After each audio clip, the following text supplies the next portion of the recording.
Hello everybody and welcome back to Mining Modern. I'm Corbin Hosler and this is Kiki Trap. So, as I do often for this series, I troll the internet looking for the best deck lists I can find. You know, I think that I'm pretty okay at coming up with decks on my own, but look, you make content every week, a variety of formats. You can't always be coming up with the most original, you can't always break the format, right? But what you can do is find people who have done that. So as always, I value crediting people very highly when I do play their decks. So shout out to Davius Minimus, who shared this deck on Reddit after 5-0ing a league with it. And this fits the bill for Mining Modern. It's a wild deck. It has a 5-0 league finish, so it's got at least some competitive chops. And it's a little bit out there, right? So let's walk through the deck, because this thing is frankly a little bit nuts. Okay, so right off the bat, you can see that we've got a Devoted Druid, right? So we have the combo, the Vizier of Remedies Devoted Druid combo. So if you don't know, you can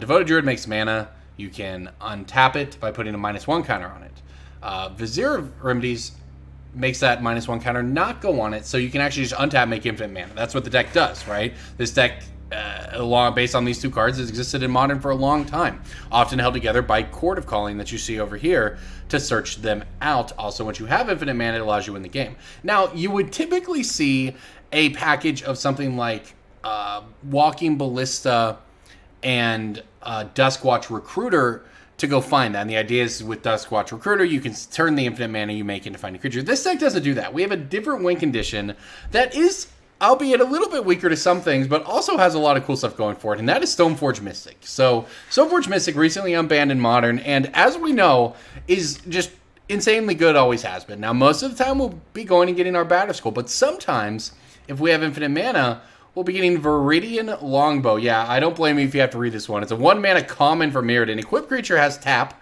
do 1 damage to any target. It has equip cost of 3. So, seems pretty medium, right? Not exactly great, maybe fine and limited, but when you have infinite mana and a creature that can untap itself infinitely, this allows you to win the game. The only thing it doesn't beat is something like a Leyline of Sanctity, and that is why we have the other angle of attack in this deck, Restoration Angel Kiki-Jiki. This makes infinite hasty Restoration Angels. Kiki copies it, the resto blinks to Kiki, rinse and repeat until you have infinite hasty attackers.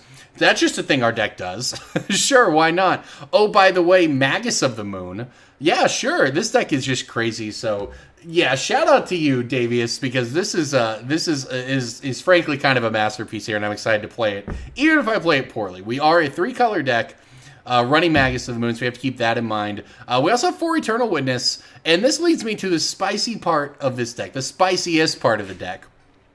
Summoning Trap. Now, if you know me and my Emrakul deck that I've played across a variety of channels over the years, I loved this card in it back in the day. I mean, read it. I remember playing with this card in Standard. I played the Eldrazi deck where if Cobblade mana leaked your Overgrown Battlement, sometimes you just have an Emrakul in play, because if a creature spell you cast this turn was countered, you can pay 0 rather than pay its mana cost. It can also cast it for 6 mana as an instant if you need to. Look at the top 7 cards of your library, put a creature into play. So this gets your combo pieces. You can also get an Eternal Witness to return it and do it again, because this is true for all the copies of Summoning Trap in your hand on any turn that your opponent counters a spell, regardless of when they hit your hand. So you can Summoning Trap into an Eternal Witness to hit another Summoning Trap and keep going. And the idea is that you put together one of these 2 combos, the Vizier Devoted Druid combo or the Kiki-Jiki Resto Angel combo. And oh, by the way, we get to ramp with Arbor Elf, Utopia Sprawl, and play this fair game with Stoneforge Mystic. It's a sweet, sweet deck. Mana base, fairly straightforward. We do have to keep in mind that we want to fetch basics, and this deck honestly functions okay off of basics. Casting these Kiki-Jikis can be a bit of a challenge. There's only so many red sources, but that's what the Chord of Callings and the Summoning Traps are for. So onto the sideboard, fairly straightforward here. Another Summoning Trap, Burrenton Forge-Tender for the sweeper decks. Path to Exile against Infect, whatever you need it for. Remorseful Cleric. Now this is Graveyard Hate, but the key part of this card is that it's Graveyard Hate that's searchable by Chord of Calling, and you can put it into play off Summoning Trap. That's why you don't see like a Rest in Peace or something. Same thing with Collector Ouphe for the artifact decks. Voice of Resurgence, I remember when this card was insanely good in Modern. Everywhere in main decks, you just win games off of this. Nowadays, it's relegated to a sideboard card you probably only want in specific matchups, but it's still a house in the right conditions. Knight of Autumn gives you that flexibility. Aven Mindcensor, I do always love this one. If your opponent would search a set, they search the top 4. This card is just always going to get people. And Fiery Justice, you might not even know this card exists, and I wouldn't blame you. You can deal 5 damage as you choose among any number of target targets, but they gain 5 life. So it's no good for burning your opponent out. They just gain the life. But what it is great for is sweeping away their creatures. It is a sorcery, but giving them 5 life, not really a problem in our deck, as we will be winning via infinite damage. So again, shout out to Davius for this neat deck. I'm excited to play it here on Mining Modern. Everybody, I know wherever you are in the world, we're all being affected by the coronavirus, both in our personal lives and in our professional lives, and that includes a lot of your favorite content creators. So I just want to thank you for tuning in and watching this, because we really do appreciate it. I mean, I'm stuck at home.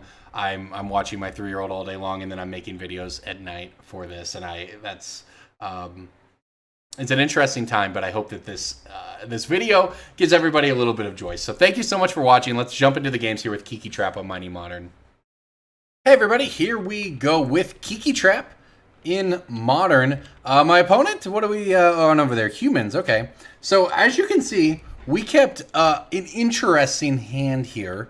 I'm not sure if you would consider it a good keep or not, but what I do know is that the upside of this hand is just enormously high, and that's why I'm going to choose to keep it. It looks like our life total is going to matter here, so fetch out the basic forest. But look, the thing is with Arbor Elf and Utopia Sprawl, and we're on the draw, so we had 2 shots at it, you can have 4 mana on turn 2, right? And we have the Eternal Witness to get back the land in our graveyard, which then gives us 5 mana on turn 3, that's a Batterskull. So, look, it's a very fair hand, but we have the Chord of Calling. You can't do better than Arbor Elf, Utopia Sprawl in your opener. That's just kind of the dream. So, I think that we're kind of priced into keeping this hand, even though, obviously, we could get burned here and not hit our land. And that is, unfortunately, the difference between having 2 mana and 4 mana. And 2 mana doesn't do as much good. So, we'll see if we get there. That said, our opponent's leading on Thalia's Lieutenant, without even vialing anything in response to the trigger. So I have to assume that this is probably good for us. We'll see. Excuse me. We'll see if we can punish them. Drawing a Windswept Heath there. Obviously pretty key at doing that. So let's see. Can we grab a red source? We can. The question is, I don't think I'm going to, because I have the Chord of Calling, and I don't want to shock myself if I can help it. I'm kind of tempted to just grab the plains here. We have the Utopia Sprawl also to make red mana if we want to go that route. That said, I'm going to end up naming green and getting back the Verdant Catacombs. Now, as you can see, since having 4 mana on this turn doesn't actually do us anything, I'm fine fetching out the plains here, doing this, and now just casting Eternal Witness to get our lands back. Look, I don't think hard casting a Kiki-Jiki is going to be what this game comes down to here. So I'm fine doing this and saving on the life this way. Go ahead and get back our Windswept Heath. And pass the turn. I mean, look, we're playing an aggressively fair game here, but you know what? So's our opponent, frankly. They played a 2-mana 1/1 that hasn't done anything yet. So we'll see if they have a 1-drop to violin. I very much doubt it. So our human's opponent with 3 cards in hand, about to go up to 4 here. This is a pretty anemic draw from them. So we're certainly going to get the opportunity to get somewhere. And the thing is, Batterskull is pretty decent at playing fair. Honestly, I mean, Reflector Mage is probably the most annoying thing for it if they don't have the Deputy of Detention.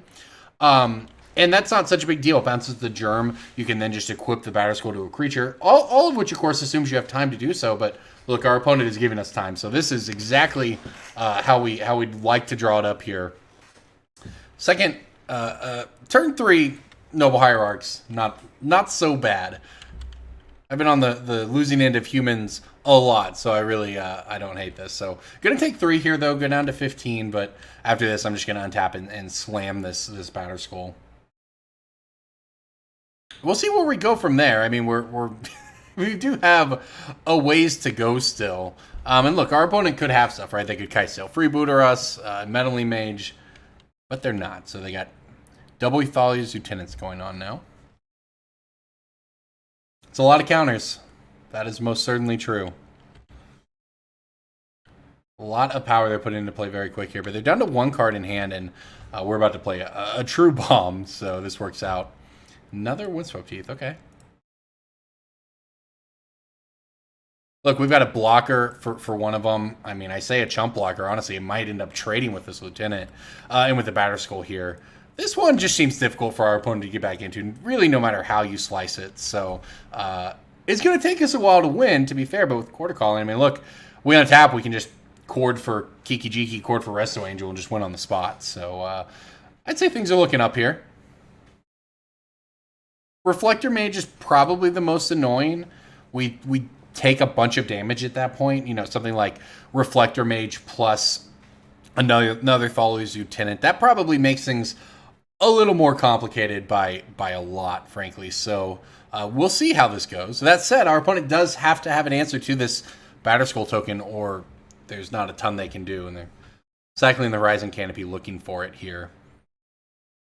For what it's worth, I mean, we would be chump blocking this Thalia's Lieutenant. It would come in as a 5/5 thanks to the Noble Hierarch Exalted trigger, but that's not really a problem. I mean, I might chump block it with the Eternal Witness. I might just not. I might just take it and then swing back with 4 Vigilance Lifelink while holding up Chord of Calling. We can fetch out a Stomping Ground, have all of our colors here, in case we were to draw a Magus of the Moon. I think you usually want your Utopia Sprawls to name red for what it's worth, but we'll see. Maybe not. Maybe name white, because your Magus turns your non-basics into mountains anyways. Pretty good for casting Kiki-Jiki, I might add. All right, so they named it Path to Exile. That works out perfectly well for me. Don't mind that one much at all. That is in our sideboard, and it does seem like a card we probably would want in the matchup, so we might get around to sideboarding it in here. But the game 1, Meddling Mage not really doing much. It's an interesting attack if my opponent comes in with this.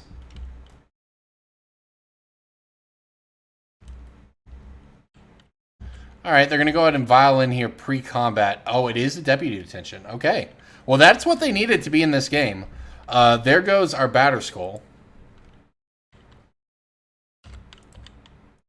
I might have a feeling I might have... Oh, no.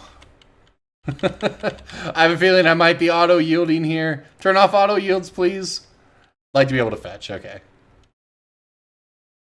I could just trade with this Eternal Witness if I wanted. Is that really the line? I mean, it could be, I guess. Probably not, but maybe.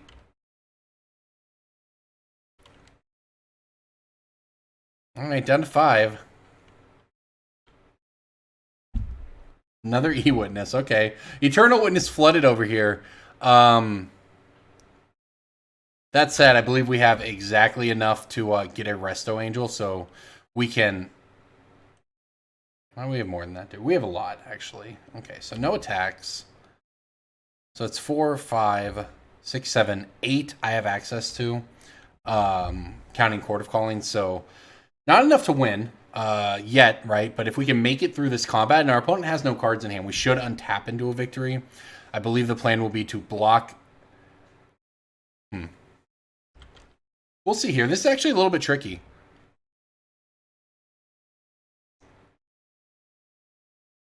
We're probably doing something like blocking the big one, blinking it.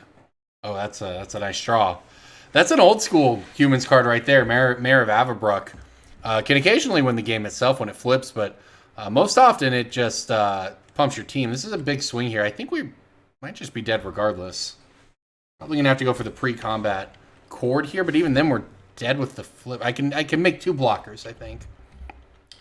I can make 2 blockers, giving me a Resto Angel. I could blink the Arbor Elf.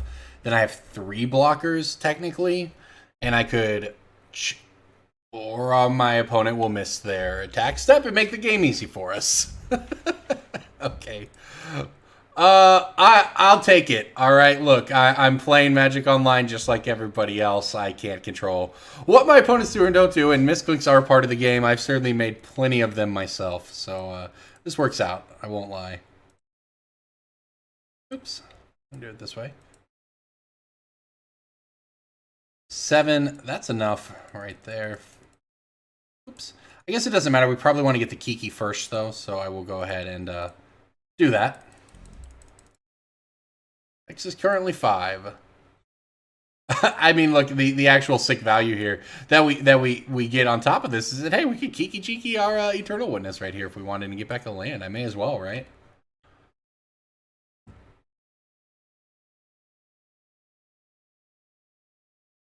Don't believe... We don't need this, but hey.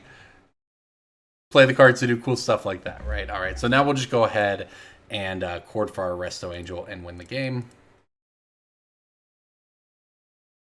6, 7 mana. That'll do it. Double Chord pretty good when your opponent misses an attack step. It remains to be seen, I guess, whether or not we could have actually survived. If they had swung out, it's possible. I don't know that it's likely, though. All right, let's see if our opponent makes us do this here.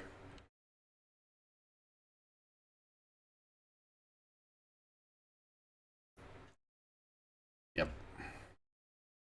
I don't want to... The thing is, I can't auto-yield to it, right? So...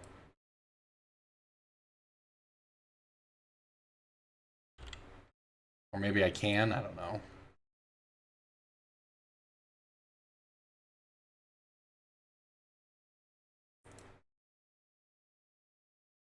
Can you tell I've never actually comboed off with Kiki-Jiki online before? That said, 3 damage at a time. At least this isn't quite Splinter Twin Deceiver Exarch. It's a don't have to make quite as many copies here. Can't blame my opponent for making me use the clock. That is part of Magic Online, as it turns out. I get the hang of it though. Tap this Kiki, make an angel. Blink this Kiki, tap it, make an angel. I mean, hey, you're sitting at home. What else are you going to do but watch me combo? How many do we have? Are we up to 20 yet? That's all I need to know. I guess if I misclicked, we wouldn't win, right? Fortunately, though, yeah, this combo, the old one with Duskwatch Recruiter and Walking Ballista and so on, could take a while to win. It certainly could, and this is... maybe not necessarily faster, and I guess Viridian Longbow is certainly not any faster, but this looks like it'll get there all the same.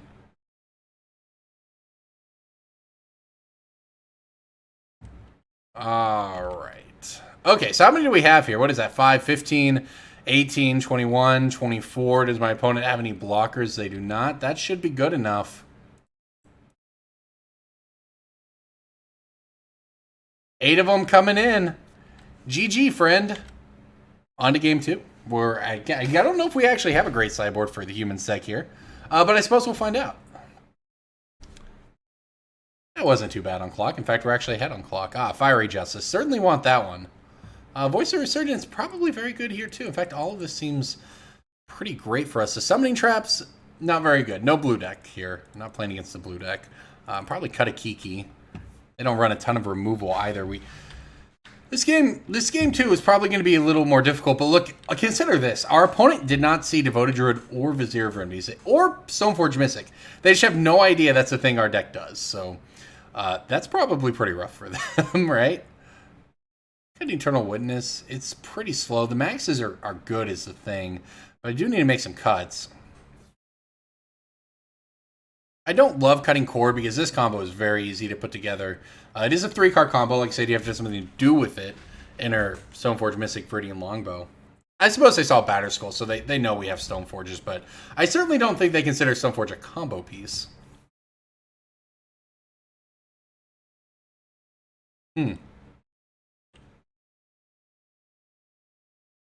a Resto here. Maybe cut a Kiki? Maybe cut a Chord? I don't know. Hard to say. We definitely don't want to get flooded on expensive spells or chords or so on, because that can kind of be a problem or an issue. But this hand, I don't know. It's not unreasonable, certainly. Eternal Witnesses and Devoted Druid are good, but I think we can do better, honestly. I mean, the Batterskull, with our last hand, it wasn't a mulligan to have it in our opener, essentially. But in this hand, having Batterskull is kind of a mulligan, right? We're not doing anything with this Batterskull until turn 4, really, I guess. I mean, who knows? Maybe I could look at it this way, though. Devoted Druid does have kind of this secret mode where you can make 2 mana with it, even without a Vizier of Remedies. So maybe I just play Devoted Druid and use it by itself to play the Batterskull on turn 3. But is that good enough on the draw? When my opponent appears to be keeping 7?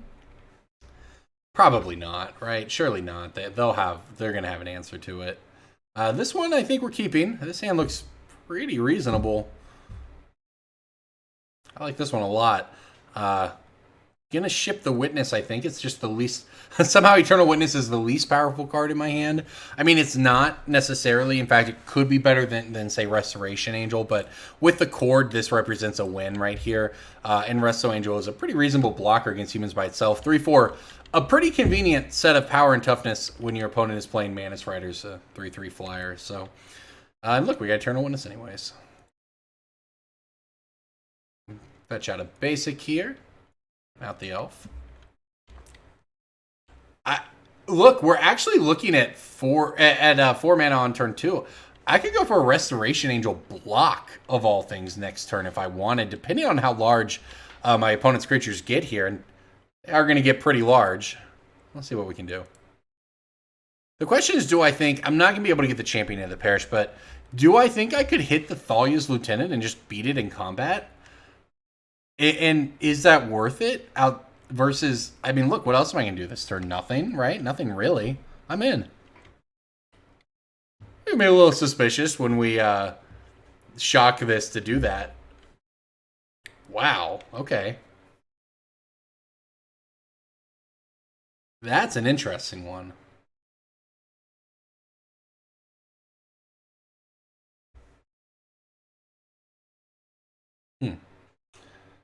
So I have a turn 4 win set up here. I could play Eternal Witness on this turn. Get back to Misty Rainforest. That way I could fetch for another Stomping Ground. Well, I could name red on Utopia Sprawl, giving me red when I untap it, and then red from the Stomping Ground. That's a 3 red to cast the Kiki-Jiki, and then I could sack the Misty Rainforest to get the white mana for the Resto. The problem is that doesn't win till turn 4, which Modern is not a turn 4 format anymore. It's a turn 3 format. Which is pretty crazy to say because his hand's pretty good.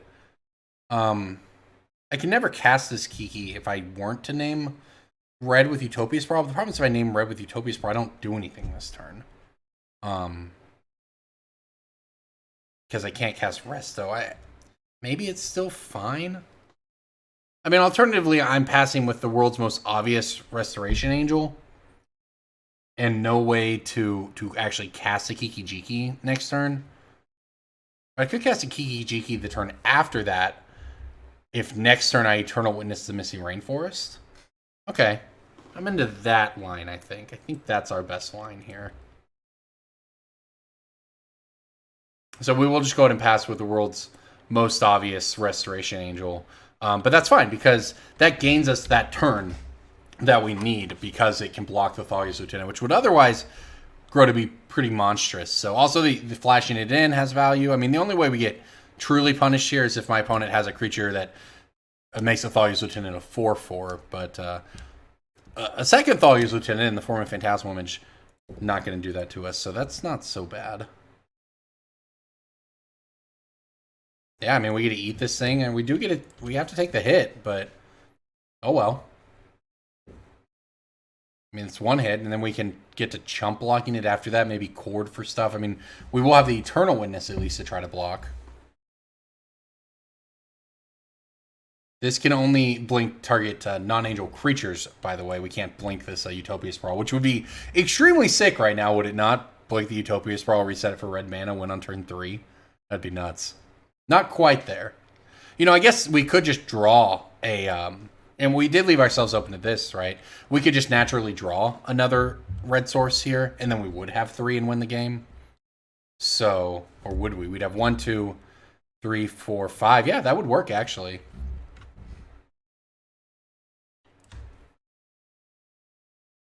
It's like our opponent, by the way, might have missed on a 3rd land. It's probably going to turn out to be pretty crushing for them. Let's see if we just get lucky and win on the spot. Fetch land. Path to Exile. Not quite, but certainly not bad. And works out pretty well, given that we have this Eternal Witness in hand. So just to clarify, there's no way to actually win here, right? I could untap this, have 4 mana, 5 mana, 6 mana.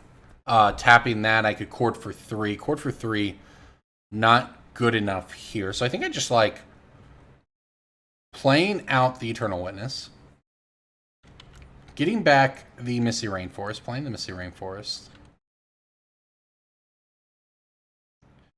passing the turn back with the ability to untap our forest, create white mana by tapping it, path to exile the champion of the parish, fetch for a red source, in step, untap and win the game. So this actually is a pretty solid way to beat humans. Honestly, our deck lined up pretty well in game 2 here. I mean, game 1 was what it was. I think maybe we could have won regardless. We certainly did get a little bit lucky that our opponent missed a combat step. But hey, they got lucky to have an answer to our Batterskull, right? It was a big champion of the parish, so I'll give you that. All right, so I'm going to go ahead and try to path this thing before blockers, just in case anything crazy happens. Don't expect it to. All right, so we do give our opponent their third land. Unfortunately for them, they're just dead. Pretty sick. This deck is neat. This deck is cool. If you watch a deck tech, you'll see that I got this list from Davius Minimus online, who played it to a 5-0 league finish, and it is putting in some work for us right now. Very cool deck all around. And this is also just a neat way to win too, right? This Arbor Elf just really doing it all.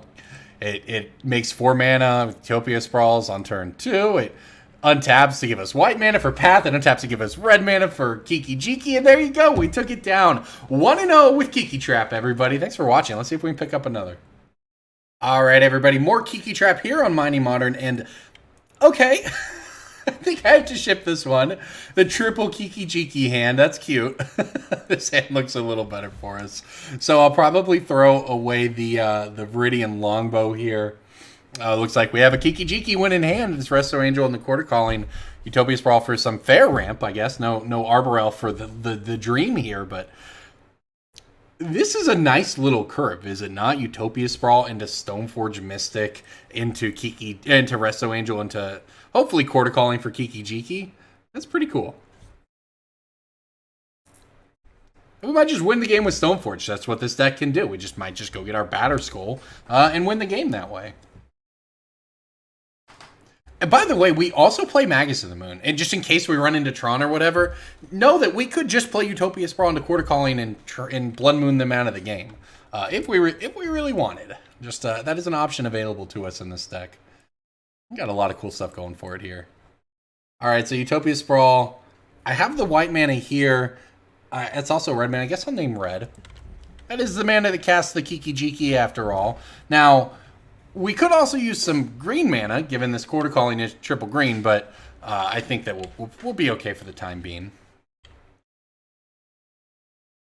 I guess if I had named... Well, there we go. I guess if I had named white, I wouldn't have had to shock myself here. That might have been relevant, since we're not doing anything with the extra mana. But that is what it is. I think we still made the right decision there. The ability to cast a Kiki-Jiki as easily as possible. But maybe not. Maybe I'm just supposed to get green for the Chord. Maybe. But, you know, the thing is, we're not on that plan, right? We have... And that's the cool thing about this deck. Look, we have Chord of Calling in our hand. That's great. But we're not on the Chord of Calling plan this game. We're on the Stoneforge plan, right? And if that gets blown up, well, then we'll figure out what we're going to do with this Chord of Calling. But right now, we're just hoping to play a Stoneforge and a Batterskull and get there. That said, our opponent on Devoted Druid over there seems to be having the same thing in mind that we do. And draw another Resto Angel here. All right, well, I guess the plan is to just pass the turn back in Batterskull here. Now, my opponent having that Devoted Druid is frankly very good for them because we had a very good fair hand, and we don't have a hand that just beats this infinite mana. So I'm not going to make my opponent play it out all the way, but you do have to make them show you a payoff for the Devoted Druid infinite mana package. It's pretty easy to get through that one, fortunately. As you see, my opponent just making all the mana they want over there. Now, show me a win condition, and I'll gladly scoop, but Vizier of Remedies is not that. You have 2 cards in hand. If one of them wins the game, more power to you. They're playing around removal, I guess, by getting the second Vizier, kind of. This is one of those combos that's a lot easier in paper, because you can actually gain infinite mana at instant speed. You can... now I just have no idea what's going on here. I guess they can't really just show it to me.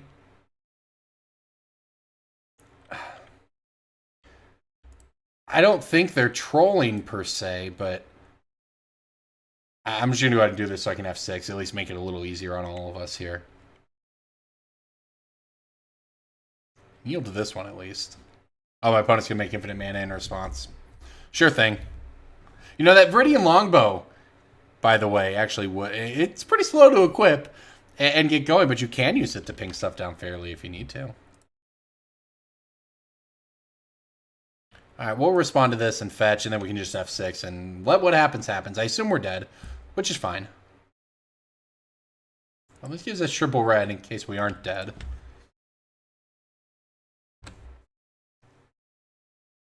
Alright, well, let's see if my opponent does have it. I mean, it's rough. You can't just flash a card. Like, this is the one deck, and it was this way when it was the old Vizier Kiki-Jiki's Infinite Life Gain deck as well. No, that'll do it.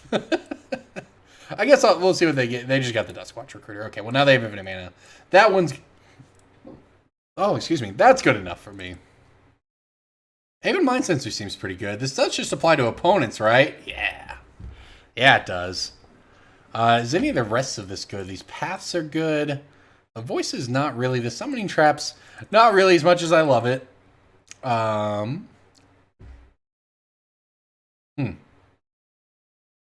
Sideboarding with this deck is kind of hard.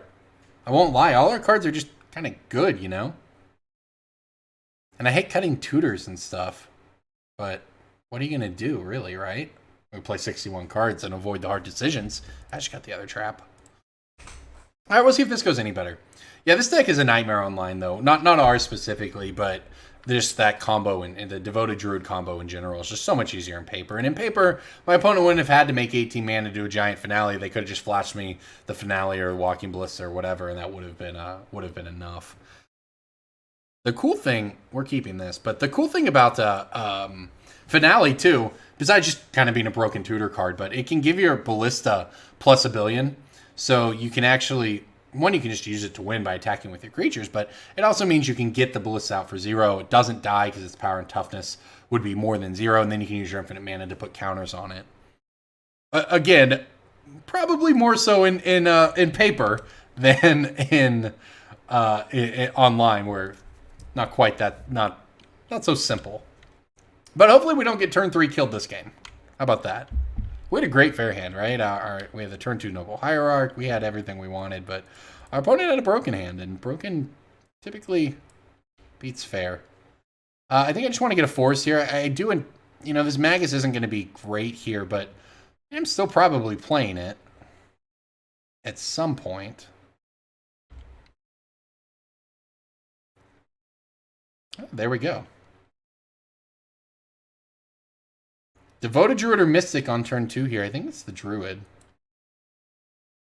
Because even if we think we are going to win by playing fair, this seems fine. It doesn't significantly change the clock, and it allows us to play the game a little differently if we need to, right? I can next turn have open Magus of the Moon plus... Well, I say plus Path to Exile. I kind of can't in that order anyways. But I could Path and then Magus. I could also just go get the Viridian Longbow with the Stoneforge Mystic. Would not look like the worst right now. But Chord of Calling is also pretty good. Does that win us the game? 2? I think it does. Do I have anything to do with infinite mana? No, I do not. Okay. Alright, is there a way to do this? If I make 2 mana with the Devoted Druid, and then I tap 2, that's 4. That allows me to chord for 1. That's not good enough. I could play the Temple Garden untapped, chord for 2. That gets me the Vizier of Remedies. That then gives me infinite green mana. Infinite green mana, however, doesn't do anything for me. Infinite white mana, I could win from this board state, but I can't do that with infinite green. So make sure I'm not missing anything here. What if I played Stoneforge first? Then I don't think I have enough. I make 2 mana with the Druid, play the Stoneforge, and I have 3 mana plus 1 creature. That chords for 1. That is, again, not enough. So, okay. I think the line is going to be Magus. Maybe Path the Druid and then Magus him. That's so bad, though.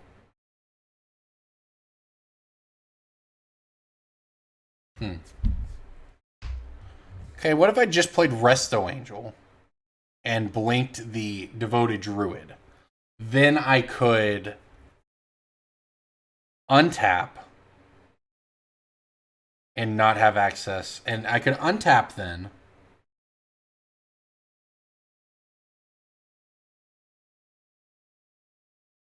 Sorry, thinking this one through. If we play Resto, untap, we'll have 2 creatures and 3 lands.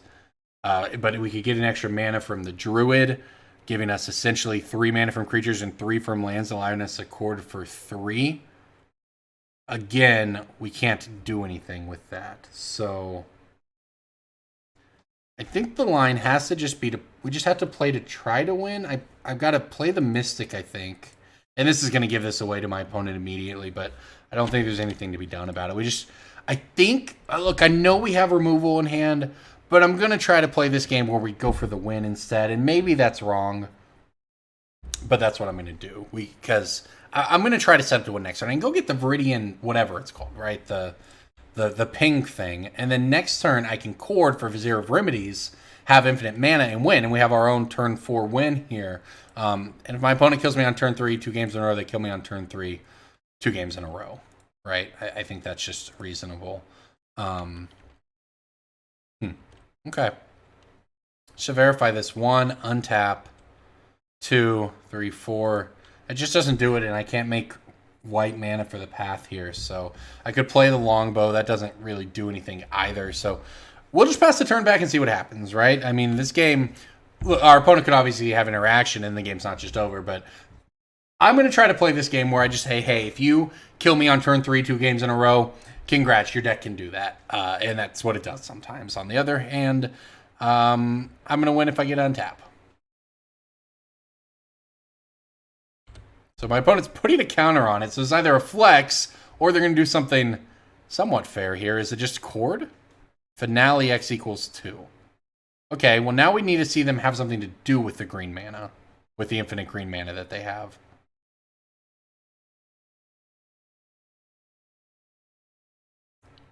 Eternal Witness for Finale. Yeah, that'll do it. Good game. Look, I know some of you at home may disagree with that line. The thing is, I just don't have good options no matter what I do there, right? If I have to either path the Devoted Druid and they have the ability to then fetch 4 basic with their Flooded Strand and have a basic from Path to Exile. So I've removed a combo piece, but I haven't. The Magus doesn't do anything at that point, right? I've made the Magus a dead card in my hand. I guess this way, we obviously run the risk of just losing, but we also have the ability to just untap and win. I could have pathed my own Stoneforge Mystic, but then I don't have the white mana. So yeah, I could have played the game at a much slower pace where I've made one of the cards in my hand dead by Magus not doing anything. So I'm trying to play a fair game at that point where, maybe it'll work, but maybe my opponent just has a million combo pieces because they have Eternal Witnesses and Finales and Chords, and it's so difficult to actually stop them from putting together their pieces. It's fine when you have spot removal, right? If I could have kept Path to Exile up and used it as an instant, sure. But if I want to do that, I would have had to do nothing else with the turn. And that doesn't feel very good either. So I think that I'm going to be able to live with that line I took, even though it didn't work out, and that's part of playing Magic sometimes. But that's the way it is. Let's see if we can win a third. Win another in the third match, at least. Let's do it. All right, here we go with more Kiki Trap, and this hand has it all, right? A little bit of everything, actually. Our opponent's a fan of the series. They told me in chat before we started, so thank you so much for watching, and you'll get to see yourself on the series. That's cool, right? So, all right, looks like we get a free fetch here at the beginning. We can get the shock. I say free. What I mean by that is we can put a dual land into play tapped and not be punished for it. So we have 2 red right now for the Kiki-Jiki. We'll get a Stomping Ground to give us that. But also we could have a Stoneforge Mystic next turn. So I say a little bit of everything. This hand's got Stoneforge, which is a fair card, but also a combo piece in our deck. And Vizier, Kiki, Chord. It's a pretty dangerous hand. It could go a lot of directions depending on what we draw here. And that's the neat thing about this deck is it's got so many... I don't know if lines is necessarily the right way to put it, sometimes your hands kind of play them. Like, this hand is somewhat straightforward, right? We kind of know what we want to do to an extent. But there's a lot of hands with this deck where you don't know what you're going to do. And your opponent, it's hard to interact with. You know, they bring in stuff to stop Kiki-Jiki combo. Do they bring in stuff? Do they die to the Longbow in game one and they want ley lines? We can beat them down with the Batterskulls if they're playing a fair deck. There's just a lot of ways this deck can go. With that said, how do I want to actually play this here as my opponent leads on to Gilded Goose? I can go Vizier, untap, have 1, 2, 3, 4. That's not quite enough, so may as well play the Stoneforge Mystic this turn. It also acts as a Lightning Rod for removal. Then next turn I can play the Vizier, and I don't necessarily want to do that. You want the Druid in play first, not the Vizier, but so we got to show our opponent the Longbow. We already got the Batterskull in hand.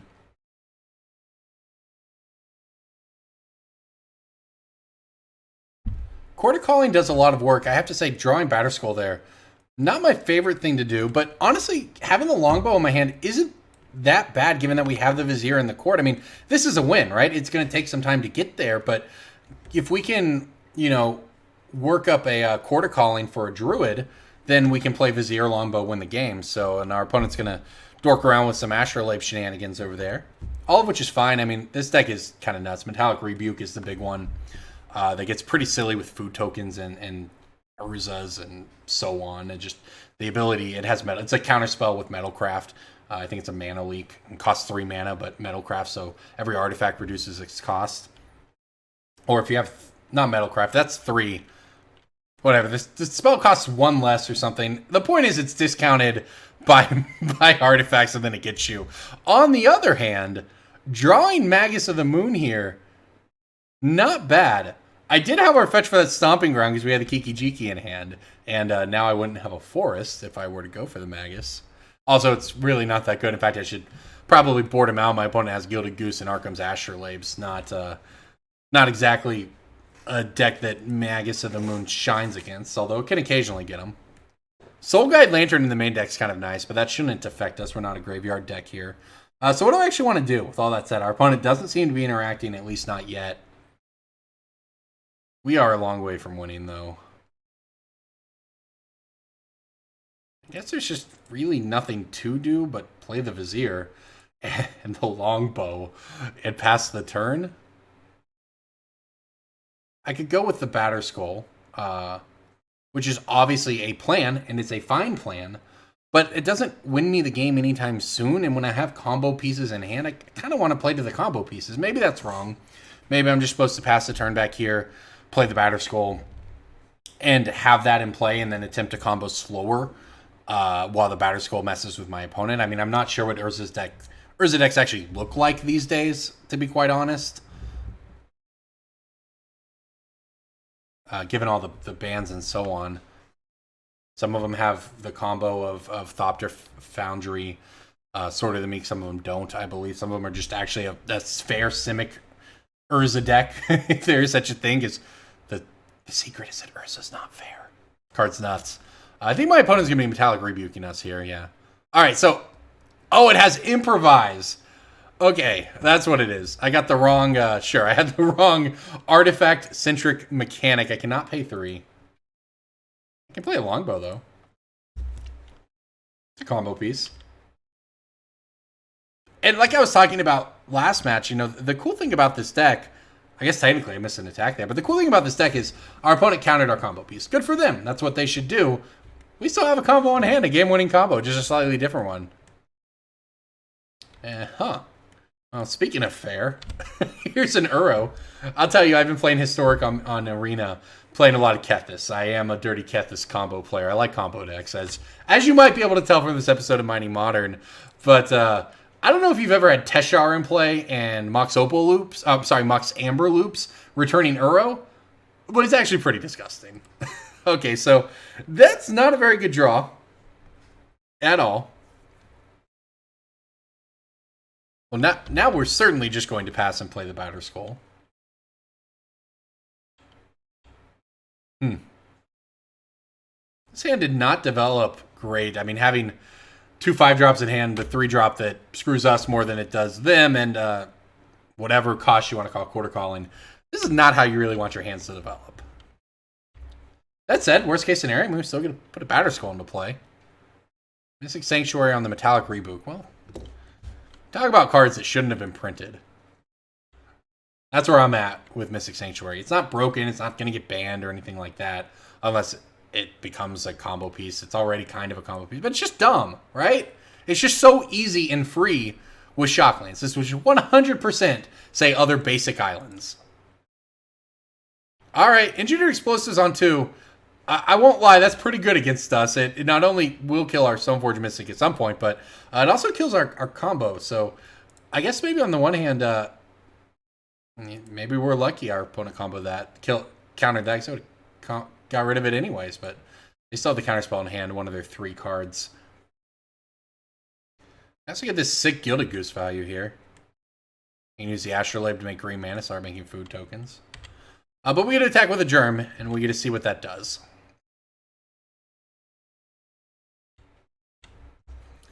So, the real question, what happens if I play Magus of the Moon right now? My opponent is not hurt a ton by it, but they're kind of hurt by it, right? Could I bait the counterspell? That's what I'm getting at here. Could I bait the counterspell? I don't think so. I don't think I could. I'm going to play the Devoted Druid. As much as I want to test that theory, I have a feeling they'd look at their board, decide that they could live with the Magus of the Moon, and we'd be shut out. So we'll play out a Devoted Druid here. My opponent did let it resolve because they have the Engineered Explosives. They might pop the explosives here instead of making a food token. But that's fine. They weren't going to pop it until we put something out there for it. And we still have a Chord of Calling Kiki-Jiki win that we can play towards here. And who knows, if my opponent is playing this aggressively fair deck, maybe the Batterskull beatdown will actually do something. I can put a Viridian Longbow on my Batterskull. Ping, it's got Vigilance. And honestly, that might just be my best play right now. I can Chord for 2.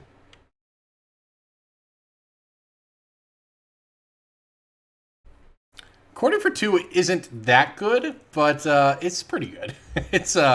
I will be chording for 2 here because I can go get Devoted. Now my opponent's burned some of their interaction anyways, but they'll counter the first chord. That is what it is. I don't think there's anything we can do about that, but in theory, we could chord for Druid and then chord for Vizier here. I mean, we have the Longbow. That's a win. But if they counter the first one, we can chord for Resto and then Kiki. Or they can Cryptic Command us.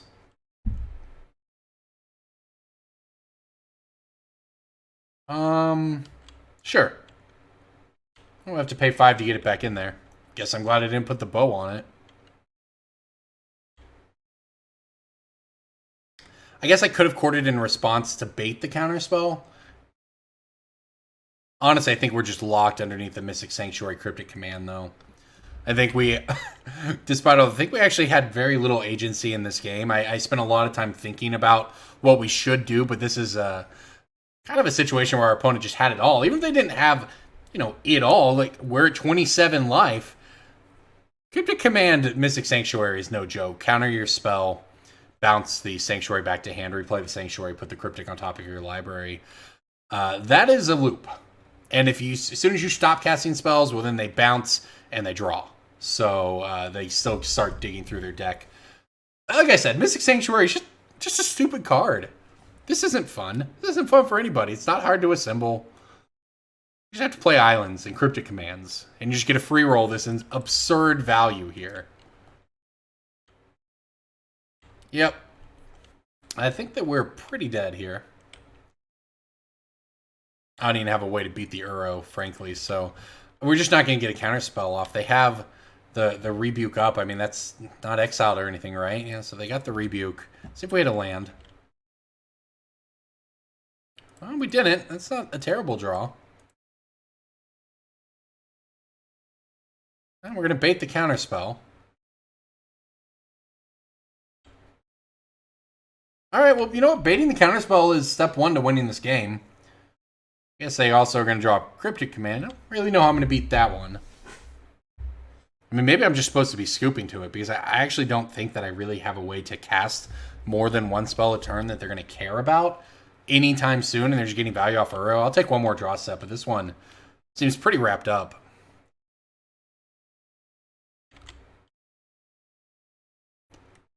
I do like the thing is I like the Mystic Sanctuary Cryptic Man combo. I like that it exists. It is kind of neat in theory. This just should have said basic islands. It's so easy. All right, well, this is a good start.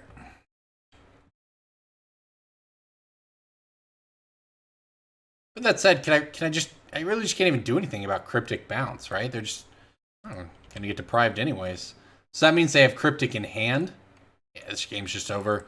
All right, onto the sideboard. We want to be fast to beat this deck, and our deck is kind of fast sometimes. Now, the summoning traps here, that's what I'm talking about. I like that quite a bit. I mean, the thing is, look, we actually have a really nice sideboard package here with all of this. Like, this is everything I could board in. It's a lot of cards, right? So, let's see what we can do here. I'll just cut down on everything. The Maguses are an easy cut. I think I only want the one Knight of Autumn.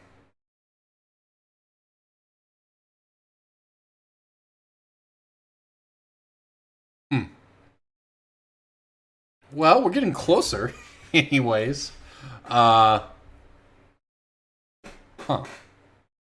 E-Witness, I guess, even though E-Witness is good.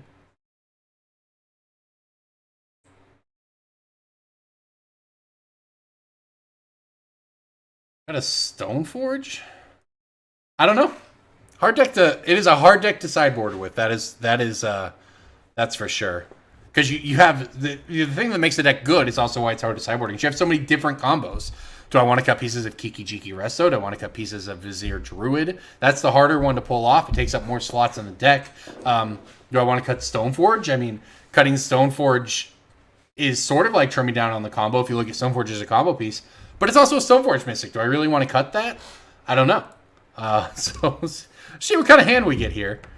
A sweet one if we had a second land, that's for sure. I'd love to Mindcensor my opponent's fetch land. All right, we'll ship it. This is a keep. This is a hand I like. Throw one of these billion Viziers on the bottom. But this hand seems pretty reasonable. It obviously gets better with the Utopia Sprawl or Arbor Elf. But Vizier of Remedies plus Chord of Calling, that's a threat. Eternal Witness to get back. The Chord of Calling gets the Mystic. I mean, this is a win. This hand's going to take a long time to get there. But this is a combo kill right here on 6 cards. So we'll see if our opponent lets us do any of that. And keep in mind, you know, there could be a situation where our opponent stops us from comboing, but we still fire off a chord. Well, we have some fair stuff we can get with it, right? We can go get a Knight of Autumn or something like that if we need to. We've got some options. So kind of like the last game, I think this is going to be a little bit less about what we're doing and more about what our opponent is doing. That said, they mulligan to 5. Mystic Sanctuary coming in to play tapped Bobble there. So no Gilded Goose this time around. And there's a red source for us. Red source and probably more importantly, just a third land.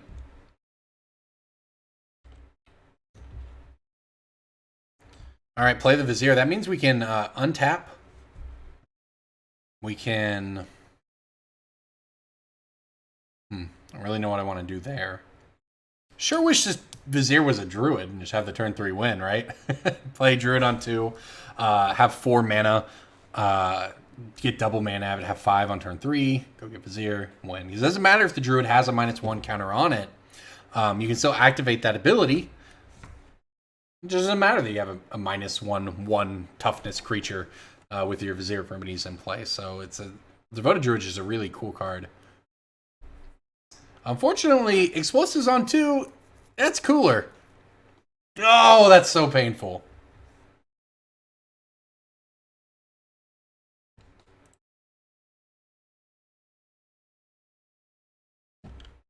That was a painful draw.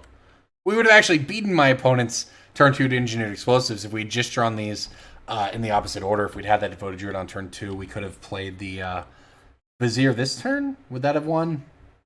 We could have corded for the Vizier. Then we have infinite green mana to cord for... Yeah, that would have won.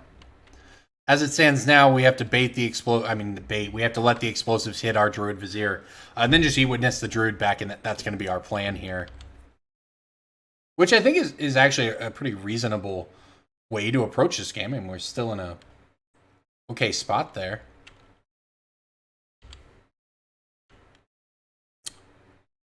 Now I have to think.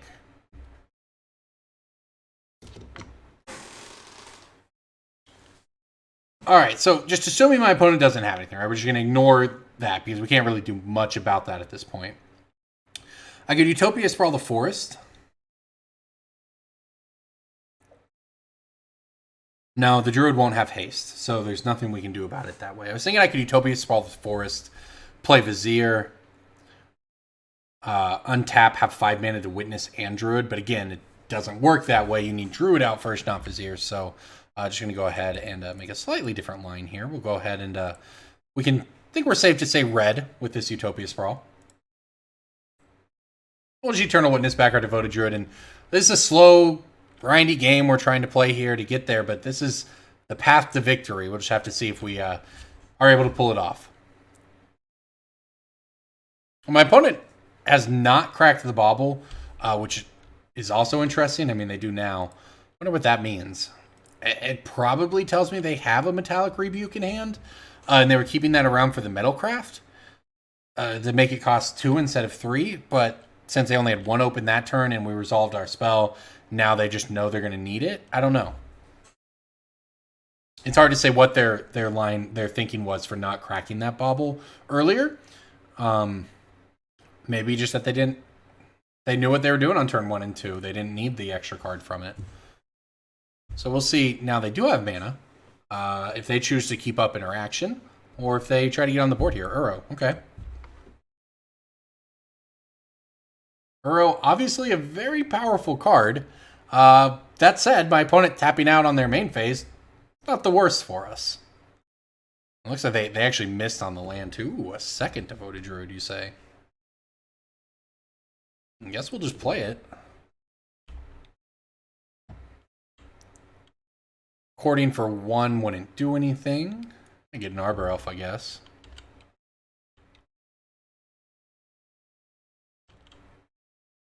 So, there's a couple interesting things with this deck right now. I could be tempted to play the Vizier of Remedies there so that it gets in under counter magic. It loses to another, explosives or something like that if my opponent then also had a land, but so that's the thing. On the other hand, if my opponent has anything for that Vizier that answers it in play, then we're in trouble, right? I'm kind of hoping we can bait them into something on the Druid. Now, obviously, if what they have instead is counter magic, then that's a problem for us, but that said, I actually can pay 3 for Metallic Rebuke, so my opponent's pretty much going to need Cryptic here, right?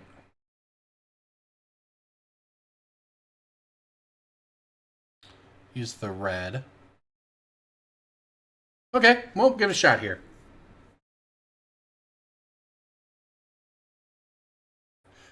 This is the most absurd way to win, by the way. Viridian Longbowing. And we can actually pay.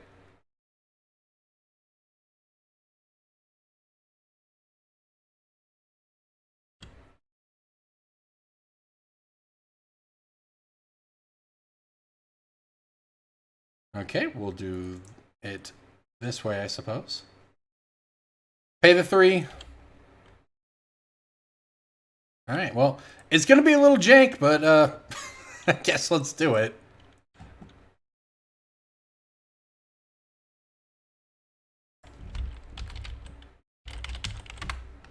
I'm going to tell my opponent was being friendly earlier. I'm going to tell him we have Chord and see if they just scoop. How about that? Anything to save some clicks, right?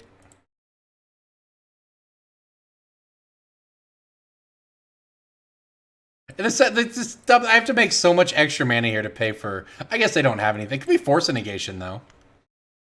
I haven't given them something they can force yet. Force of Negation would get us. Because I don't have extra white mana. That would have been interesting. If I had extra white mana, I could have played Resto on the Eternal Witness. Get back the Chord. Alright, let's go ahead and Chord for 5 here. This is currently 3. Sure, whatever. Alright, let's see if they have the Force. Oh, they do not. They just have 6. My opponent asked, is it Ballista Kill? About that.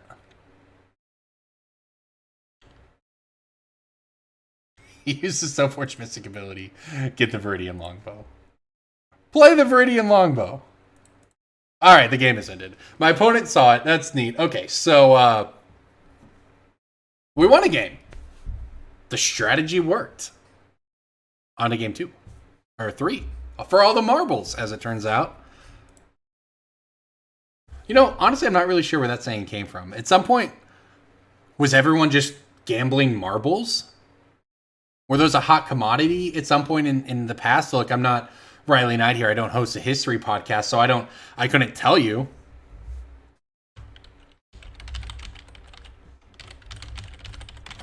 Sorry, just chatting with my opponent. Yeah, look, I don't know. I guess marbles at one point were a hot commodity. So we'll see if we get all of our opponent's marbles in game 3 here. Look, I'm sorry. I've been cooped up. For going on 3 weeks now, just like probably nearly everybody else. So like sometimes the wheels get turning. They just spin out of control. You don't know where you're gonna end up, right? That's just gotta roll with it. Okay, so we're back onto the draw. Pretty sure I have to keep this hand.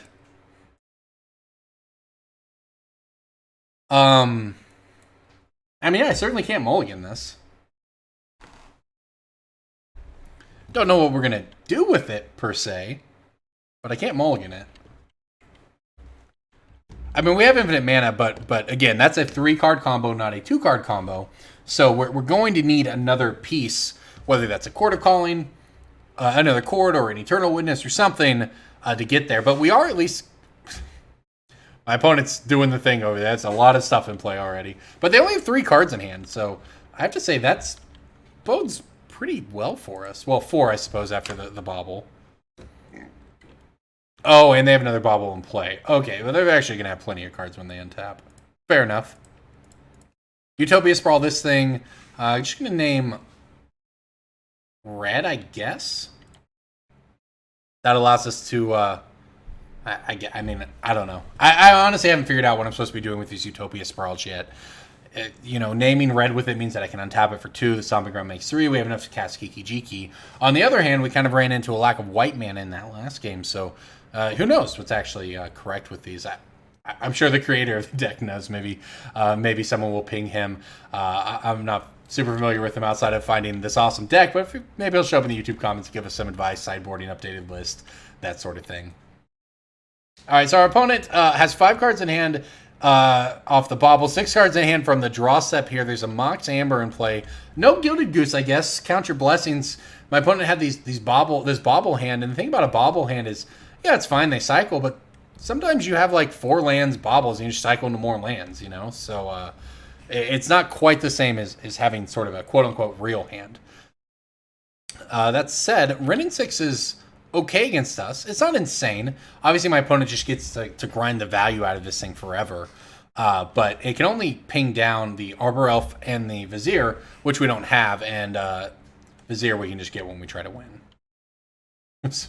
I say that immediately fighting Arbor Elf. I'm going to play it, actually. I'm going to play the Arbor Elf because I don't care much if it dies, is the secret here.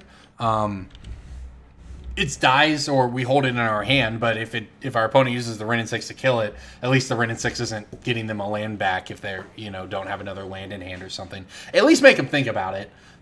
Make them make a decision there, force it on them. That way we untap, and if they decide they desperately needed that land or whatever, say to maybe play an Urza or something, they would play it a little differently, and we'd get to have access to this mana. That said, we don't know yet, because there's an Emry, which is an absurdly powerful card in its own right, stocking their graveyard, where it can just get these baubles every turn. All right, so they are going to ping down the Arbor Elf. Ooh, that's the rough one right there. Pinging down the Arbor Elf, sure. Having the Galvblast for the Devoted Druid, that's a lot less good for us. There's no way to play around Metallic Rebuke no matter what I do.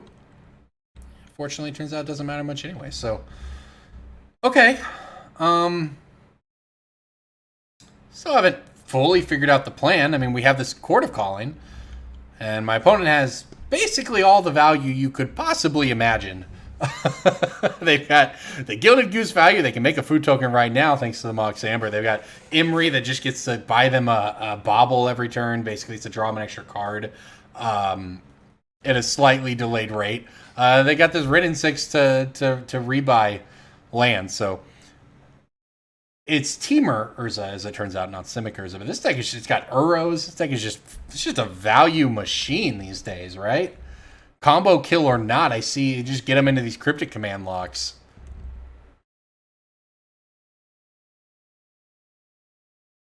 I'm not above using Imri to cast artifacts, by the way. You mentioned Kethis. Yeah, I've Imri to Mox Amber too. So I am a fan of this play, and you know why else I'm a fan of this play? This is a Merfolk, everybody, the best creature type in all of Magic, certainly in all of Modern. And Imri's a Merfolk, so I can't be too sad about losing to that. That said, our opponent has 4 cards in hand. Now 3, they're sanctuarying a Galvanic Blast. Does that mean I can try to win, though? Unfortunately, I don't think it does. Unless we were to draw either Stoneforge Mystic, Viridian Longbow, Eternal Witness, or Chord of Calling. I believe that's where we're at here. So I already have all the red, so I guess I can grab a Temple Garden here. We won't be Blood Mooning this game. Yeah, let's see if we get lucky. And then, you know, our opponent has nothing. That's the other half of this, but... Well, Wooded Foothills, pretty bad. This is, I guess the redeeming quality here, if there is one, is that we would have lost this game to any deck. Our opponent had a very good draw, but at least I think that's a good draw for that deck. But it wouldn't have mattered. We weren't beating anyone flooding out like this. Literally nothing but mana and a Chord of Calling, right? Utopia Sprawl, Devoted Druid, Arbor Elves. That's the risk you run with a deck like this sometimes. You can just flood out on mana sources. Okay, well, my opponent now has like a Galvanic Blast, so I do have a plan for that. It's not a good plan, but I believe that I can Chord of Calling for a Restoration Angel to blink the Devoted Druid in response to keep it from dying to the Galvanic Blast. I don't think that's going to be good enough to win us the game, and that means that we no longer have a Chord to try to combo, but I honestly just don't know that we have a better option. Plus, my opponent could just hold up the Galvanic Blast and wait for us to do something else with it. So, and while they're doing that, while they're sitting on those cards that interact with us, they just gonna get this infinite value off of the Imri and the Ridden 6, which I guess would eventually ultimate, and the cards have Retrace, which is probably pretty good. But maybe things go crazy. Maybe things get crazy, and they just tap out for a Urza or something like that. Well, now they have enough mana, I suppose they can't even really tap out.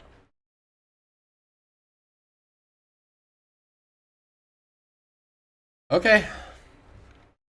Let's see if we can draw something to get out of this. I guess the first step for me is probably to Chord for an Eternal Witness. 1, 2, 3, 4, 5. Fetch out a Forest for 6.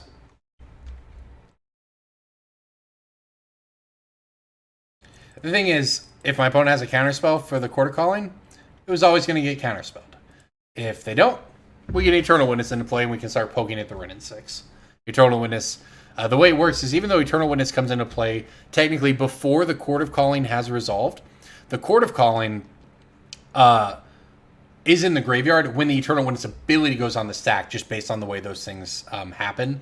So we're actually able to just, the first, you just E-Witness back the Chord.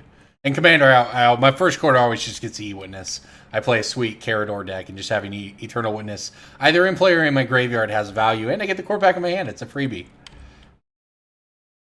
And my opponent still has 5 cards now as we continue to flood out, but I guess now I get to poke the Ridden 6. And the thing is also, as expected, our opponent did Galv Blast at a Devoted Druid, but look, frankly, that was going to happen at any point. I think we have to try to look for a different path to victory in this game, even if I'm not positive quite yet what that means. 1, 2, 3, 4, 5, 6. Like a Chord for a Stoneforge or something, right?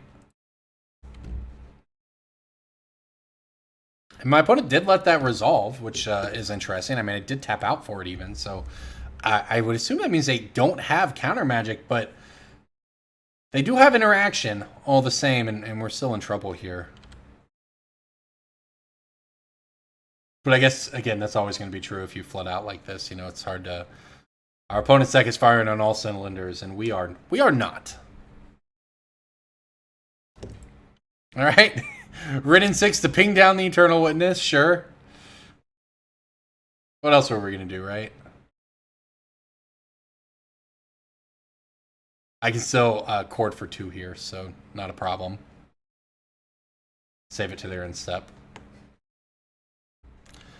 Engineered explosives on 2, you say. Alright, so now we're looking at a Kiki-Jiki Resto win to have any shot here. Which I don't think my opponent has seen. They don't even know that's in our deck.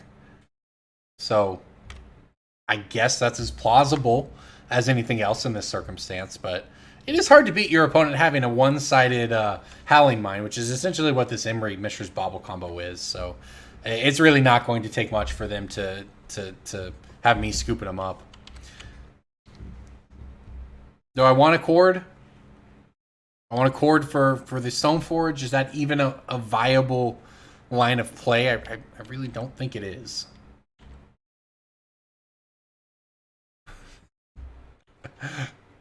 -1. It's not even a -2. It's just not even a -2 because Modern Horizons is a dumb set. Not that it really matters. All right, well. No reason to play the Arbor Elf now is we actually don't get anything out of it, right? I mean, I could play it. It breaks even on the Chord. It makes a minus with a Rin 6, but I don't think we're going to be able to win this game. We are still on the all-mana plan, by the way, drawing that Arbor Elf. So that is a known risk, and looks like, you know, 1 in every, 10 games or something, they'll come back and get you, and here we are on game 8 or 9, and looks like that's what's happened. So fair enough. You just chalk it up to that's a risk of the deck you run, and you move on. So this deck also is just, I think, probably a pretty good matchup against us in general. They can beat us grinding. They can grind better. They have the removal to prevent us from killing them quickly. And they have all these value engines of their own that we can't really interact with. The most interaction we have outside of bringing in the paths or something like Collector Ouphe or so on is really just to Magus of the Moon our opponents. And I don't even know if something like Collector Ouphe is good against Urza opponents anymore. You know, the Baubles, they sack. I guess it makes the Amber neutral. It gets the food tokens, but I have to say the food tokens aren't my primary concern here. So I'm just not even sure that... It seems good in theory, but that's kind of the problem with these Urza decks. They're just so stacked full of value. Stony Silence was never good against them. You basically have to play Damping Matrix because it shuts down the artifact abilities and the Urza ability. Because with Urza taps the artifacts for mana. It doesn't give them the ability to tap for mana. So Stony Silence doesn't prevent Urza from tapping those artifacts for mana and killing you anyways. I guess something like Stony Silence would shut down the Sword of the Meek Thopter Foundry combo. But at that point, they have infinite mana or near infinite mana anyways. They're probably just dead, whether they have that particular combo or not. That said, let's go ahead and fire off the Chord here. See what we can do. Chord is 4.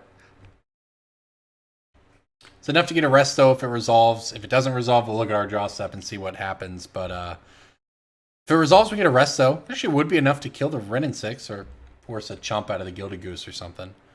That said, I believe they... Well, there's 2 Galvanic... I'm not sure they have another Galvanic Blast in hand or not.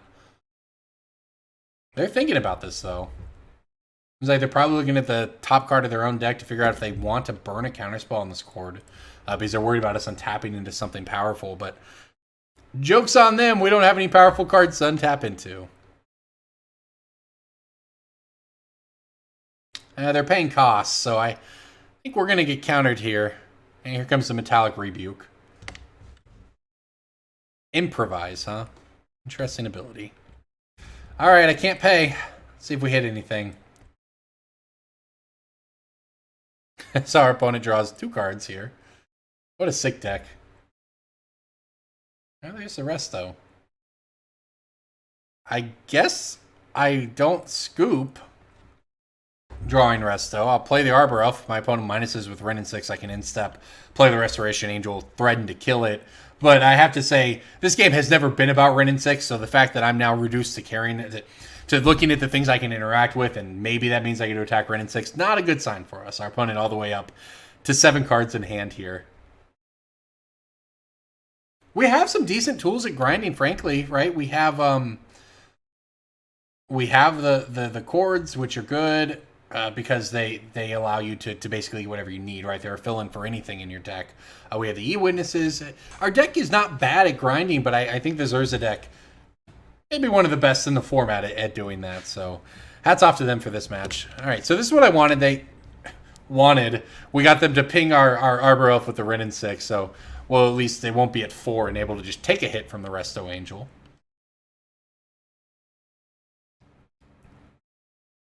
That said, I think this Resto Angel probably not long for this world. Sort of like us in this match here. Our opponent looks like they are escaping the Uro here.